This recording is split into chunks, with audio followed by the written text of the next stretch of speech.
meravigliata che siamo così tanti alle 4 di pomeriggio in quest'aula di tribunale. Si vede che effettivamente questo... La mediazione familiare è una risorsa per la famiglia, è il tema della tavola rotonda ospitata nei giorni scorsi nell'aula Livatino del Tribunale di Agrigento e promossa dalla sezione agrigentina delle Soroptimist International Club presieduto da Margherita Licata.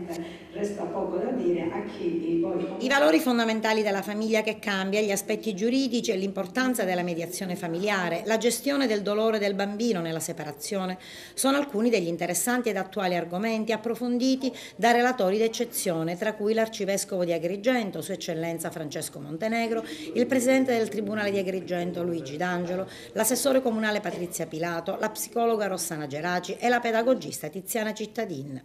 La tavola rotonda è stata anticipata dall'inaugurazione dell'aula di premediazione realizzata con il contributo del Soroptimist Club di Agrigento.